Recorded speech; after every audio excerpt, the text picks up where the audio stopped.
जय सिया राम भक्तों, आइए श्रवण करते हैं रामायण के प्रथम अध्याय बालकांड के भाग 5 का, जिसमें श्री भगवान शिव ने पार्वती जी को श्री रामचंद्र जी का वर्णन प्रेम पूर्वक सुनाया है। भगवान शिव कहते हैं, जिसके बिना जाने झूठ भी सत्य मालूम होता है, जैसे बिना पहचाने रस्सी में सांप का भ्रम हो जाता है, और जिसके जान लेने पर जगत का उसी तरह लोप हो जाता है, जैसे जागने पर स्वप्न का भ्रम जाता रहता है। मैं उन्हीं श्री रामचंद्र जी के बाल रूप की वंदना करता हूँ, जिनका नाम जपने से सब सिद्धियां सहज ही प्राप्त हो जाती हैं। मंगल के धाम अमंगल के हरने वाले और श्री दशरथ जी के आंगन में खेलने वाले श्री रामचंद्र जी मुझ पर कृपा करें। त्रिपुरासुर का वध करने वाले शिव जी श्री रामचंद्र जी को प्रणाम करके आनंद में भरकर अमृत के समान वाणी बोले, हे गिरिराज कुमारी पार्वती, तुम धन्य हो, तुम्हारे समान कोई उपकारी नहीं है। जो तुमने श्री रघुनाथ जी की कथा का प्रसंग पूछा, जो कथा समस्त लोगों के लिए जगत को पवित्र करने वाली गंगा जी के समान है। जो तुमने श्री रघुनाथ जी की कथा का प्रसंग पूछा है, जो कथा समस्त लोगों के लिए जगत को पवित्र करने वाली गंगा जी के समान है। तुमने जगत के कल्याण के लिए ही प्रश्न पूछे हैं। तुम श्री रघुनाथ जी के चरणों में प्रेम रखने वाली हो। हे पार्वती, मेरे विचार में तो श्री राम की कृपा से तुम्हारे मन में स्वप्न में भी शोक, मोह, संदेह और भ्रम कुछ भी नहीं है। फिर भी तुमने इसलिए वही पुरानी शंका की है कि इस प्रसंग को कहने सुनने से सबका कल्याण होगा। जिन्होंने अपने कानों से भगवान की कथा नहीं सुनी, उनके कानों के छिद्र सांप के बिल के समान हैं। जिन्होंने अपने नेत्रों से संतों के दर्शन नहीं किए, उनके वे नेत्र मोर के पंखों पर दिखने वाली नकली आंखों की गिनती में हैं। वे सिर कड़वी तुम्बी के समान है, जो श्री हरि और गुरु के चरण तल पर नहीं झुकते। जिन्होंने भगवान की भक्ति को अपने हृदय में स्थान नहीं दिया, वे प्राणी जीते हुए ही मुर्दे के समान है।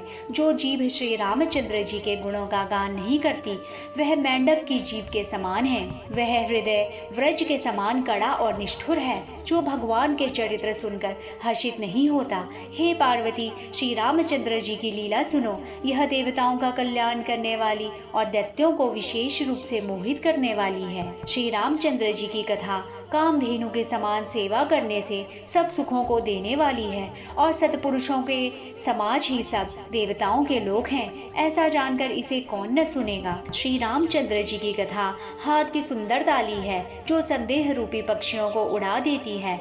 फिर राम कथा कलयुग रूपी वृक्ष को काटने के लिए कुल्हाड़ी है। हे गिरिराज कुमारी, तुम इसे आदर पूर्वक सुनो। वेदों ने श्री रामचंद्र जी के सुंदर नाम, गुण, चरित्र, जन्म और कर्म सभी अनगिनत कहे हैं। जिस प्रकार भगवान श्री रामचंद्र जी अनंत है, उसी तरह उनकी कथा, कीर्ति और गुण भी अनंत हैं। तो भी तुम्हारी अत्यंत प्रीति देखकर जैसा कुछ मैंने सुना है और जैसी मेरी बुद्धि है, उसी के अनुसार मैं कहूँगा। हे पार्वती, तुम्हारा प्रश्न स्वाभाविक ही सुंदर, सुखदायक और संत सम्मत है, और मुझे तो बहुत ही अच्छा लगा है। परंतु हे पार्वती, एक बात मुझे अच्छी नहीं लगी, यद्यपि वह तुमने मोह के वश होकर ही कही है। तुमने जो यह कहा कि वे राम कोई और हैं, जिन्हें वेद गाते हैं और मुनिजन जिनका ध्यान धरते हैं, जो मोह रूपी पिशाच के द्वारा ग्रस्त है, पाखंडी है, भगवान के चरणों से विमुख हैं, और जो झूठ सच कुछ भी नहीं जानते, ऐसे अधम मनुष्य ही इस तरह कहते सुनते हैं। जो अज्ञानी, मूर्ख, अंधे और भाग्यहीन है, और जिनके मन रूपी दर्पण पर विषय रूपी काई जमी हुई है, जो व्याभिचारी, छली और बड़ी कुटिल है, और जिन्होंने कभी स्वप्न में भी संत समाज के दर्शन नहीं किए, और जिन्हें अपने लाभ हानि नहीं सूझती, वे ही ऐसी वेद विरुद्ध बातें कहा करते हैं। जिनका हृदय रूपी दर्पण मैला है और जो नेत्रों से हीन है, वे बेचारे श्री रामचंद्र जी का रूप कैसे देखें। जिनको निर्गुण, सगुण और कुछ भी विवेक नहीं है, जो अनेक मन गढ़ंत बातों बका करते हैं, जो श्री हरि की माया के वश में होकर जगत में भ्रमते फिरते हैं, उनके लिए कुछ भी कह डालना असंभव नहीं है। जिन्हें वायु का रोग हो गया हो, जो भूत के वश हो गए हैं और जो नशे में चूर हैं, ऐसे लोग विचार कर वचन नहीं बोलते। जिन्होंने महामोह रूपी मदिरा पी रखी है, उनके कहने पर कान नहीं देना चाहिए। अपने हृदय में ऐसा विचार कर संदेह छोड़ दो और श्री रामचंद्र जी के चरणों को भजो। हे पार्वती, भ्रम रूपी अंधकार के नाश करने के लिए सूर्य की किरणों के समान मेरे वचनों को सुनो। सगुण और निर्गुण में कुछ भी भेद नहीं है। मुनि, पुराण, पंडित और वेद सभी ऐसा कहते हैं। जो निर्गुण, अरूप, निराकार, अलग, अव्यक्त और अजन्मा है, वही भक्तों के प्रेमवश सगुण हो जाता है। जो निर्गुण है और वही सगुण कैसे है? जैसे जल और ओले में भेद नहीं, दोनों जल ही हैं, ऐसे ही निर्गुण और सगुण एक ही हैं। जिसका नाम भ्रम रूपी अंधकार को मिटाने के लिए सूर्य है, उसके लिए मोह का प्रसंग भी कैसे कहा जा सकता है? श्री रामचंद्र जी सच्चिदानंद स्वरूप सूर्य हैं। वहाँ मोह रूपी रात्रि का लवलेश भी नहीं है। वे स्वभाव से ही प्रकाश रूप और भगवान है। वहाँ तो विज्ञान रूपी प्रातः काल भी नहीं होता। भगवान तो नित्य ज्ञान स्वरूप हैं। हर्ष, शोक, ज्ञान, अज्ञान, अहता और अभिमान, ये सब जीव के धर्म है। श्री रामचंद्र जी तो व्यापक ब्रह्म, परमानंद स्वरूप, परात्पर प्रभु और पुराण पुरुष हैं। इस बात को सारा जगत जानता है। जो पुराण पुरुष प्रसिद्ध हैं, प्रकाश के भंडार हैं, सब रूपों में प्रकट हैं, जीव माया और जगत सबके स्वामी है। वे ही रघुकुल मणि श्री रामचंद्र जी मेरे स्वामी हैं। ऐसा कहकर शिव जी ने उनको मस्तक नवाया। अज्ञानी मनुष्य अपने भ्रम को तो समझते नहीं और वे मूर्ख प्रभु श्री रामचंद्र जी पर उसका आरोप करते हैं। जैसे आकाश में बादलों का पर्दा देखकर कुविचारी अज्ञानी लोग कहते हैं कि बादलों ने सूर्य को ढक लिया। जो मनुष्य आंख में अंगुली लगाकर देखता है, उसके लिए तो चंद्रमा प्रकट प्रत्यक्ष है। हे पार्वती, श्री रामचंद्र जी के विषय में इस प्रकार मोह की कल्पना करना वैसा ही है जैसा आकाश में अंधकार, धुएं और धूल का सोहना दिखना। आकाश जैसे निर्मल और निर्लेप है, उसको कोई मलिन या स्पर्श नहीं कर सकता।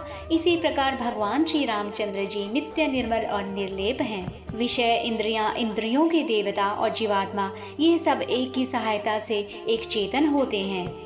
इन सब का जो परम प्रकाशक है, अर्थात जिससे इन सब का प्रकाश होता है, वही अनादि ब्रह्म अयोध्या नरेश श्री रामचंद्र जी हैं। यह जगत प्रकाशय है और श्री रामचंद्र जी इसके प्रकाशक हैं। वे माया के स्वामी और ज्ञान तथा गुणों के धाम हैं, जिनकी सत्ता से मोह की सहायता पाकर जड़ माया भी सत्य सी भासित होती है। जैसे सीप में चांदी की और सूर्य की किरणों में पानी की बिना हुए भी प्रतीति होती है। यद्यपि यह प्रतीति तीनों कालों में झूठ है, तथापि इस भ्रम को कोई हटा नहीं सकता। इसी तरह यह संसार भगवान के आश्रित रहता है। यद्यपि यह असत्य है, तो भी दुख तो देता ही है। जिस तरह स्वप्न में कोई सिर काट ले तो बिना जागे वह दुख दूर नहीं होता। हे पार्वती, जिनकी कृपा से इस प्रकार का भ्रम मिट जाता है, वही कृपालु श्री रघुनाथ जी हैं, जिनका आदि और अंत किसी ने नहीं जाना। वेदों ने अपनी बुद्धि से अनुमान करके इस प्रकार गाया है कि वह ब्रह्म बिना ही पैर के चलता है, बिना ही कान के सुनता है, बिना ही हाथ के नाना प्रकार के काम करता है, बिना मुंह जिह्वा के ही सारे रसों को आनंद लेता है और बिना ही वाणी के बहुत योग्य वक्ता है। वह बिना ही शरीर के स्पर्श करता है, बिना ही आंखों के देखता है और बिना ही नाक के सब गंधों को ग्रहण करता है। उस ब्रह्म की करनी सभी प्रकार से ऐसी अलौकिक है कि जिसकी महिमा कहीं नहीं जा सकती, जिसका वेद और पंडित इस प्रकार वर्णन करते हैं और मुनि जिसका ध्यान करते हैं, वही दशरथ नंदन भक्तों के हितकारी अयोध्या में स्वामी भगवान श्री रामचंद्र जी हैं। हे पार्वती, जिनके नाम के बल से काशी में मरते हुए प्राणी को देखकर मैं उसे शोक रहित कर देता हूँ राम मंत्र देकर, वही मेरे प्रभु रघुश्रेष्ठ श्री रामचंद्र जी जड़ चेतन के स्वामी और सबके हृदय के भीतर में की जानने वाले हैं। विवश होकर बिना इच्छा के भी जिनका नाम लेने से मनुष्यों के अनेक जन्मों में किए हुए पाप जल जाते हैं, फिर जो मनुष्य आदर पूर्वक उनका स्मरण करते हैं, वे तो संसार रूपी समुद्र को गाय के खुर से बने हुए गड्ढे के समान अर्थात बिना किसी परिश्रम के पार कर जाते हैं। हे पार्वती, वही परमात्मा श्री रामचंद्र जी हैं। उनमें भ्रम देखने में आता है। तुम्हारा ऐसा कहना अत्यंत ही अनुचित है। इस प्रकार का संदेह मन में लाते ही मनुष्य के ज्ञान, वैराग्य आदि सारे सद्गुण नष्ट हो जाते हैं। शिव जी के भ्रमनाशक वचनों को सुनकर पार्वती जी के सब कुतर्कों की रचना मिट गई। श्री रघुनाथ जी के चरणों में उनका प्रेम और विश्वास हो गया और कठिन असंभावना, जिसका होना संभव नहीं, ऐसा मिथ्या कल्पना जाती रही। बार बार स्वामी शिवजी के चरण कमलों को पकड़कर और अपने कमल के समान हाथों को जोड़कर पार्वती जी मानो प्रेम रस में सान कर सुंदर वचन बोली। आपकी चंद्रमा की किरणों के समान शीतल वाणी सुनकर मेरा अज्ञान रूपी शरद ऋतु की धूप की भारी ताप मिट गया। हे कृपालु, आपने मेरा सब संदेह हर लिया। अब श्री रामचंद्र जी का यथार्थ स्वरूप मेरी समझ में आ गया। हे नाथ, आपकी कृपा से अब मेरा विषाद जाता रहा और आपके चरणों के अनुग्रह से ही मैं सुखी हो गई। यद्यपि मैं स्त्री होने के कारण स्वभाव से ही मूर्ख और ज्ञानहीन हूँ, तो भी अब आप मुझे अपनी दासी जानकर तो जो बात मैंने पहले आपसे पूछी थी वही कहिए। यह सत्य है कि श्री रामचंद्र जी ब्रह्म है, चिन्मय ज्ञान स्वरूप हैं, अविनाशी हैं, सबसे रहित और सबके हृदय रूपी नगरी में निवास करने वाले हैं। फिर भी हे नाथ, उन्होंने मनुष्य का शरीर किस कारण से धारण किया? हे धर्म की ध्वजा धारण करने वाले प्रभु, यह मुझे समझाकर कहिए। पार्वती के अत्यंत नम्र वचन सुनकर और श्री रामचंद्र जी की कथा में उनका विशुद्ध प्रेम देखकर शिव जी प्रसन्न हुए। तब कामदेव के शत्रु स्वाभाविक ही सुजान, कृपा निधान शिवजी मन में बहुत ही हर्षित हुए और बहुत प्रकार से पार्वती की बढ़ाई करके फिर बोले। हे पार्वती, निर्मल रामचरितमानस की वह मंगलमयी कथा सुनो, जिसे काकभुसुंडी ने विस्तार से कहा और पक्षियों के राजा गरुड़ जी ने सुना था। वह श्रेष्ठ संवाद जिस प्रकार हुआ वह मैं आगे कहूँगा। अभी तुम श्री रामचंद्र जी के अवतार का परम सुंदर और पवित्र चरित्र सुनो। श्री हरि के गुण, मान, कथा और रूप सभी अपार, अगणित और असीम है। फिर भी हे पार्वती, मैं अपनी बुद्धि के अनुसार कहता हूँ, तुम आदर पूर्वक सुनो। वेद शास्त्रों ने हरि के सुंदर, विस्तृत और निर्मल चरित्रों का गान किया है। हरि का अवतार जिस कारण से होता है वह कारण बस यही है, ऐसा नहीं कहा जा सकता।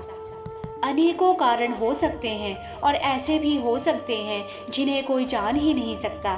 हमारा मत तो यह है कि बुद्धि, मन और वाणी से श्री रामचंद्र जी की तर्कना नहीं की जा सकती। तथापि संत, मुनि, वेद और पुराण अपनी अपनी बुद्धि के अनुसार जैसा कुछ कहते हैं और जैसा कुछ मेरी समझ में आता है, हे सुमुखी, वही कारण मैं तुमको सुनाता हूँ। जब जब धर्म का हास होता है और नीच अभिमानी राक्षस बढ़ जाते हैं और वे ऐसा अन्याय करते हैं कि जिसका वर्णन नहीं हो सकता, तथा ब्राह्मण, गौ, देवता और पृथ्वी कष्ट पाते हैं, तब तब वे कृपा निधान प्रभु भांति भांति के शरीर धारण कर सज्जनों की पीड़ा हरते हैं। वे असुरों को मारकर देवताओं को स्थापित करते हैं, अपने श्वास रूप वेदों की मर्यादा की रक्षा करते हैं और जगत में अपना निर्मल यश फैलाते हैं। श्री रामचंद्र जी के अवतार का यह कारण है। उसी यश को गा गा कर भक्तजन भवसागर से तर जाते हैं। कृपा सागर भगवान भक्तों के हित के लिए शरीर धारण करते हैं। श्री रामचंद्र जी के जन्म लेने के अनेक कारण हैं जो एक से एक बढ़कर विचित्र हैं। हे सुंदर बुद्धि वाली भवानी, मैं उनके 2-1 जन्मों का विस्तार से वर्णन करूंगा, तुम सावधान होकर सुनो। श्री हरि के जय और विजय 2 प्यारे द्वारपाल हैं जिनको सब कोई जानते हैं। उन दोनों भाइयों ने ब्राह्मण सनकादि के शाप से असुरों का तामसी शरीर पाया। एक का नाम था हिरण्यकशिपु और दूसरे का हिरण्याक्ष। ये देवराज इंद्र के गर्भ को छुड़ाने वाले सारे जगत में प्रसिद्ध हुए। वे युद्ध में विजय पाने वाले विख्यात वीर थे। इनमें से एक हिरण्याक्ष को भगवान ने वराह अर्थात सुअर का शरीर धारण करके मारा। फिर दूसरे हिरण्यकशिपु का नरसिंह का रूप धारण करके वध किया और अपने भक्त प्रहलाद का सुंदर यश फैलाया। वे ही दोनों जाकर देवताओं को जीतने वाले तथा बड़े योद्धा रावण और कुंभकर्ण नामक बड़े बलवान और महावीर राक्षस हुए, जिन्हें सारा जगत जानता है।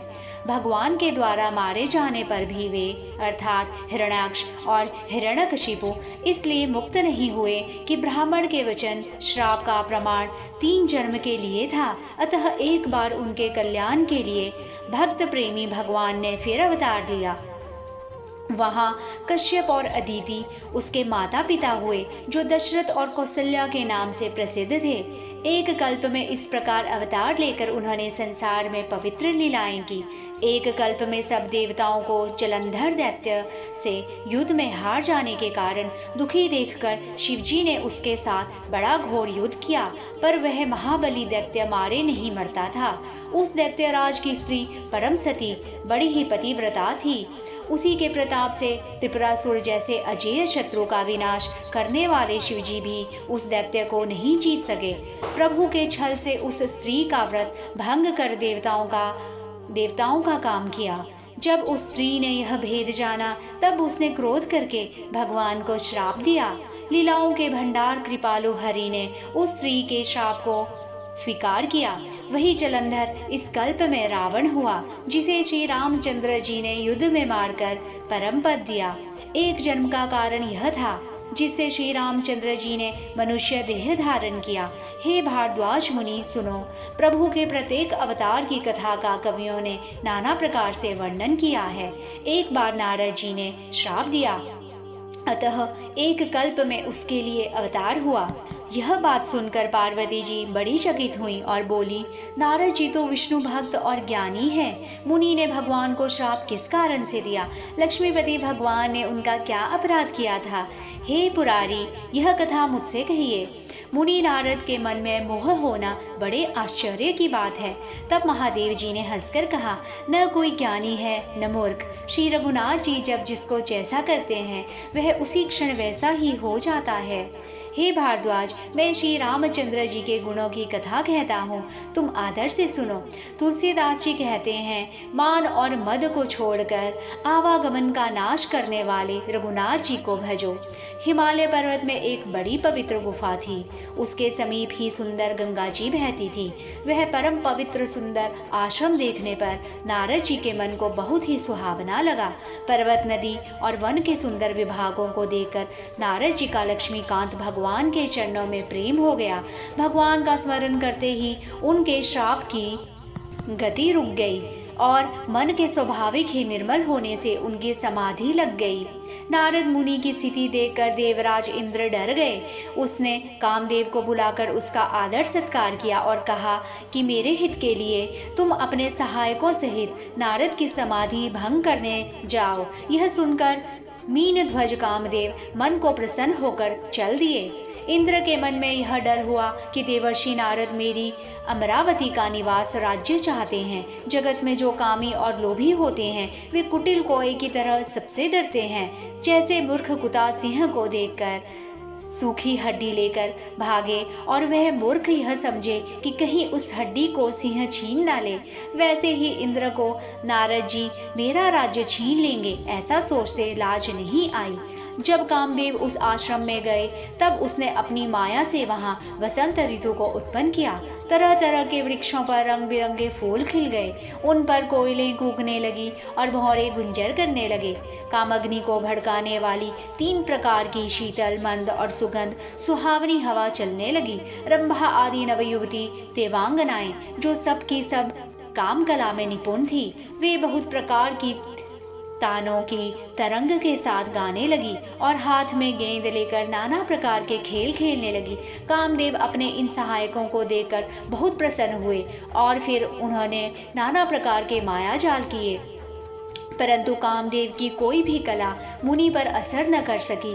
तब तो पापी कामदेव अपने ही नाश के भय से डर गए। लक्ष्मीपति भगवान जिसके बड़े रक्षक हों, भला उसकी समा मर्यादा को कोई दबा सकता है क्या?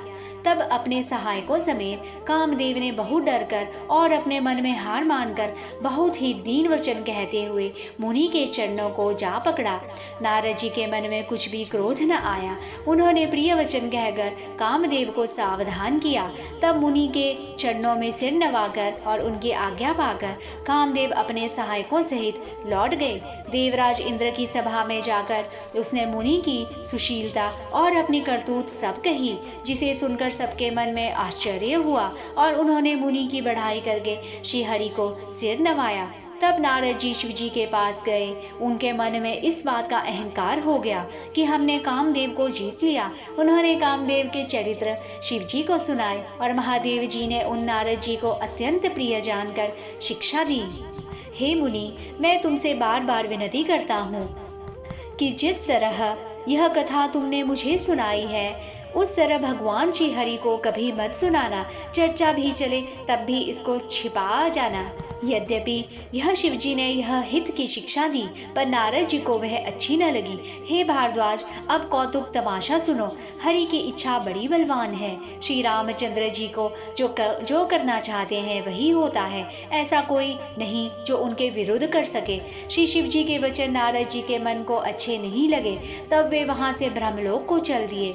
एक बार गान विद्या में निपुण मुनिनाथ नारद जी हाथ में सुंदर वीणा लिए हरि गुण गाते हुए क्षीर सागर को गए, जहाँ वेदों के मस्तक स्वरूप मूर्तिमान वेदांत तत्व लक्ष्मी निवास भगवान नारायण रहते हैं। रमा निवास भगवान उठकर बड़े आनंद से उनसे मिले और नारद जी के साथ आसन पर बैठ गए।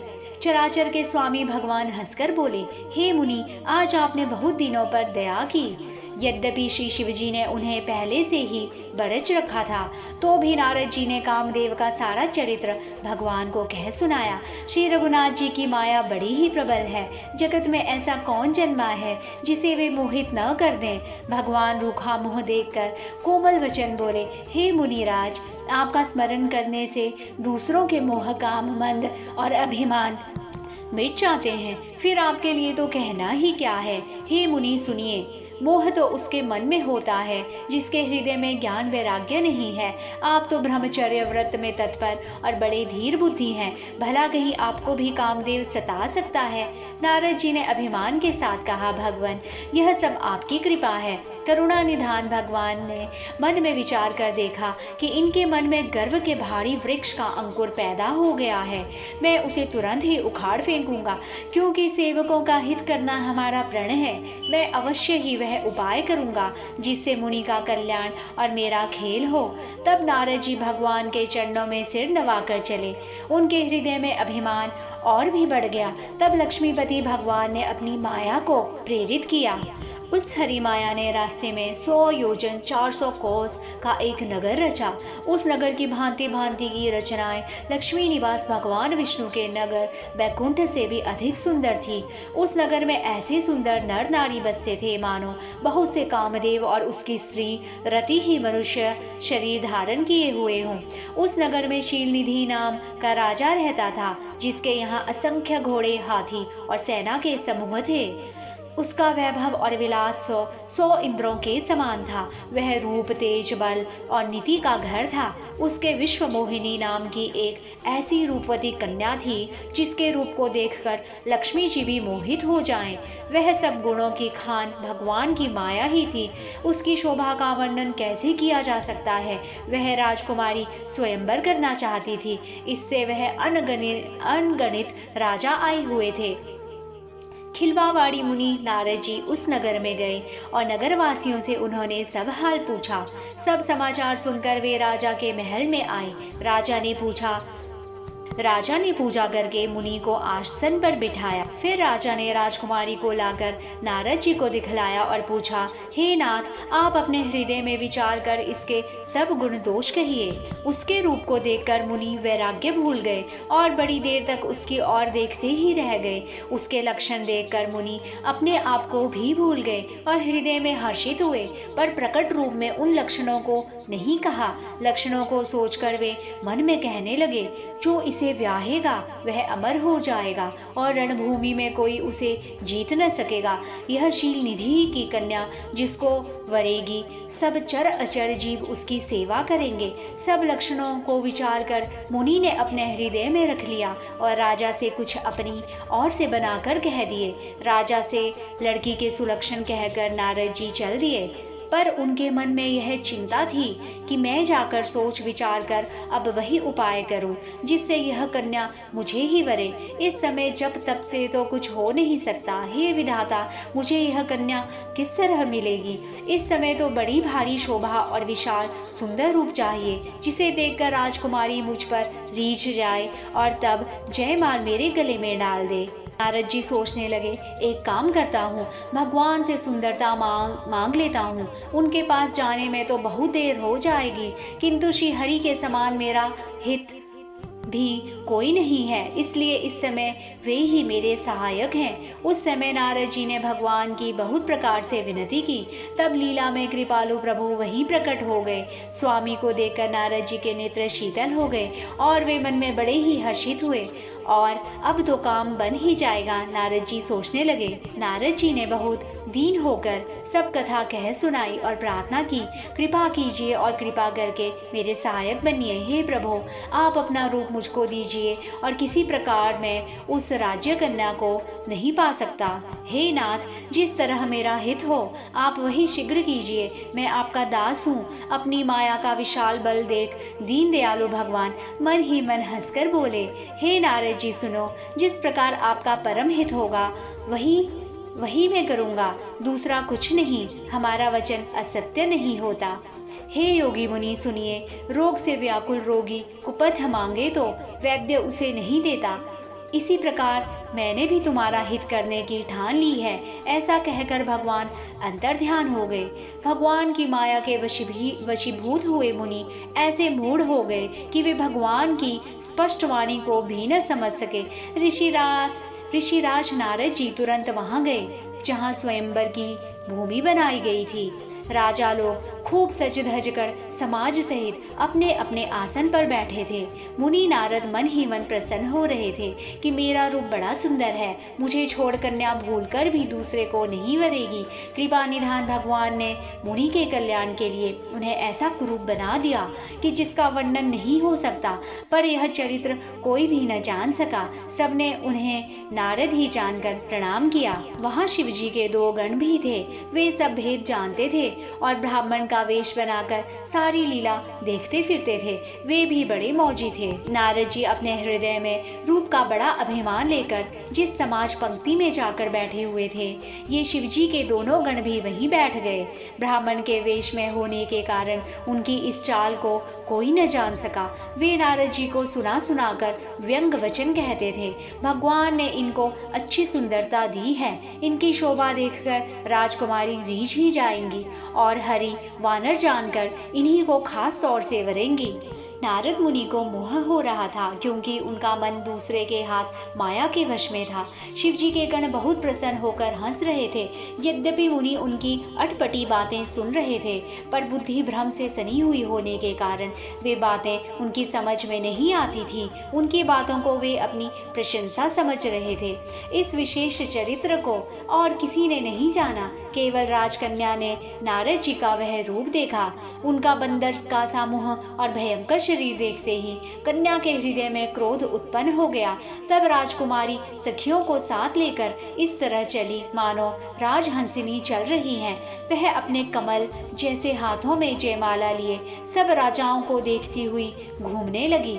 जिस और नारद जी रूप के गर्भ में फूल बैठे थे, उस और उसने भूलकर भी नहीं ताका। नारद मुनि बार बार उचकते और छटपटाते हैं। उनकी दशा देखकर शिव जी के गण मुस्कुराते हैं। कृपालु भगवान भी राजा का शरीर धारण कर वहां जा पहुंचे। राजकुमारी ने हर्षित होकर उनके गले में जयमाला डाल दी। लक्ष्मी निवास भगवान दुल्हन को ले गए। सारी राजमंडली निराश हो गई। मोह के कारण मुनि की बुद्धि नष्ट हो गई थी। इससे वे राजकुमारी को गई देख बहुत ही विकल हो गए, मानो गांठ से छूटकर मणि गिर गई हो। तब शिवजी के गणों ने मुस्कुराकर कहा, जाकर दर्पण में अपना मुख तो देखिए। ऐसा कहकर वे दोनों बहुत भयभीत होकर भागे। मुनि ने जल में झांककर अपना मुंह देखा। अपना रूप देखकर उनका क्रोध बहुत बढ़ गया। उन्होंने शिवजी के उन गणों को अत्यंत कठोर श्राप दिया, तुम दोनों कपटी और पापी जानकर राक्षस हो जाओ। तुमने हमारी हंसी की, उसका फल चखो। अब फिर किसी मुनि की हंसी करना। मुनि ने फिर जल में देखा तो उन्हें अपना असली रूप प्राप्त हो गया। तब भी उन्हें संतोष नहीं हुआ। उनके होंठ फड़क रहे थे और मन में क्रोध भरा था। तुरंत ही वे भगवान कमलापति के पास चले। मन में सोचते जाते थे, जाकर या तो श्राप दूंगा या प्राण दे दूंगा। उन्होंने जगत में मेरी हंसी कराई। दैत्यों के शत्रु भगवान हरि उन्हें बीच रास्ते में ही मिल गए। साथ में लक्ष्मी जी भी वहां राजकुमारी थी। देवताओं के स्वामी भगवान ने मीठी वाणी में कहा, हे मुनि, व्याकुल की तरह कहाँ चले?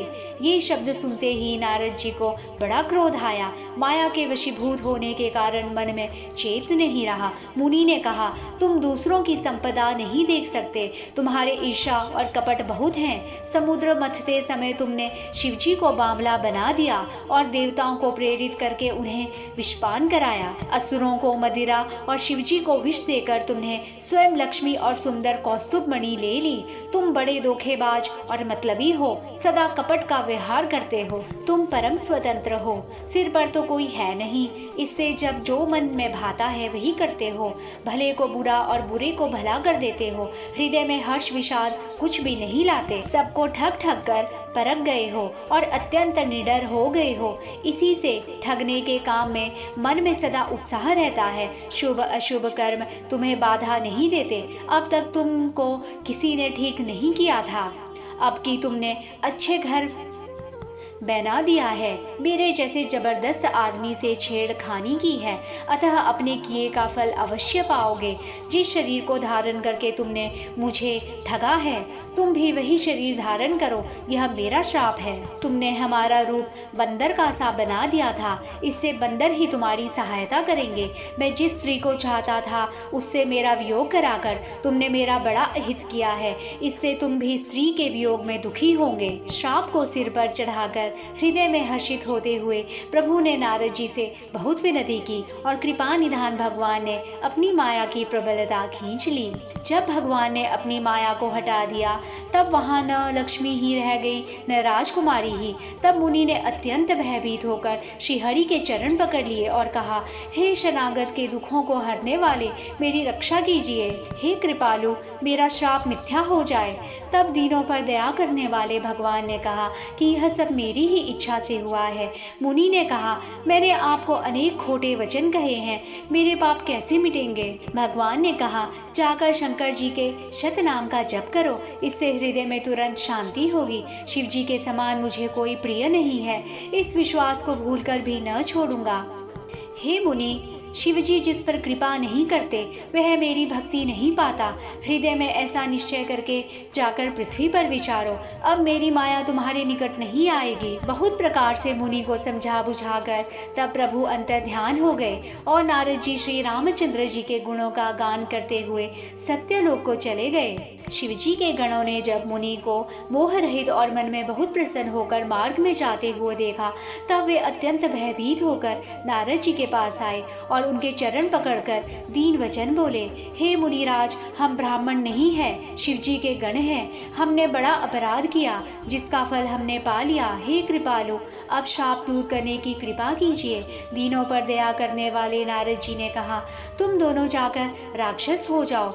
तुम्हें महान ऐश्वर्य, तेज और बल की प्राप्ति हो। तुम अपनी भुजाओं के बल से जब सारे विश्व को जीत लोगे तब भगवान विष्णु मनुष्य का शरीर धारण करेंगे। युद्ध में श्री हरि के हाथ से तुम्हारी मृत्यु होगी, जिससे तुम मुक्त हो जाओगे और फिर संसार में जन्म नहीं लोगे।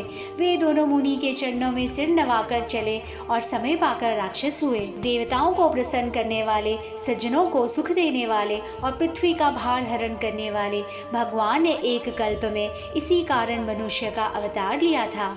इस प्रकार भगवान के अनेक सुंदर, सुखदायक और अलौकिक जन्म और कर्म हैं। प्रत्येक कल्प में जब जब भगवान अवतार लेते हैं और नाना प्रकार की सुंदर लीलाएं करते हैं, तब तब मुनीश्वरों ने परम पवित्र काव्य रचना करके उनकी कथाओं का गान किया है और भांति भांति के अनुभव प्रसंगों का वर्णन किया है, जिनको सुनकर समझदार विवेकी लोग आश्चर्य नहीं करते। श्री हरि अनंत है, उनका कोई पार नहीं पा सकता और उनकी कथा भी अनंत है।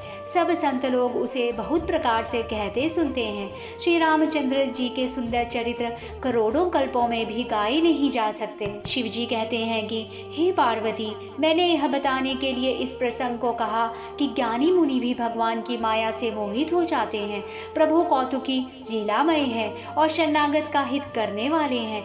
वे सेवा करने में बहुत सुलभ और सब दुखों को हरने वाले हैं। देवता, मनुष्य और मुनियों में ऐसा कोई नहीं है जिसे भगवान की महान बलवती माया मोहित न कर दे। मन में ऐसा विचार कर उस महामाया के स्वामी प्रेरक श्री भगवान का भजन करना चाहिए। हे गिरिराज कुमारी, अब भगवान के अवतार का वह दूसरा कारण सुनो। मैं उसकी विचित्र कथा विस्तार करके कहता हूँ, जिस कारण से जन्म रहित निर्गुण और रूप रहित ब्रह्म अयोध्यापुरी के राजा हुए। जिन प्रभु श्री रामचंद्र जी को तुमने भाई लक्ष्मण जी के साथ मुनियों का सा वेश धारण किए वन में फिरते देखा था, और हे भवानी, जिनके चरित्र देखकर सती के शरीर में तुम ऐसी बावली हो गई थी कि अब भी तुम्हारे उस बावलेपन की छाया नहीं मिटती, उन्हीं के ब्रह्म रूपी रोग के हरण करने वाली चरित्र सुनो। उस अवतार में भगवान ने जो जो लीला की है, वह सब मैं अपनी बुद्धि के अनुसार तुम्हें कहूँगा। याज्ञवल्क्य जी ने कहा, हे भारद्वाज, शंकर जी के वचन सुनकर पार्वती जी सकुचाकर प्रेम सहित मुस्कुराई। फिर वृषकेतु शिव जी जिस कारण से भगवान का वह अवतार हुआ था, उसका वर्णन करने लगे, जिसका श्रवण हम अगली कथा में सुनेंगे। जय सिया राम भक्तों।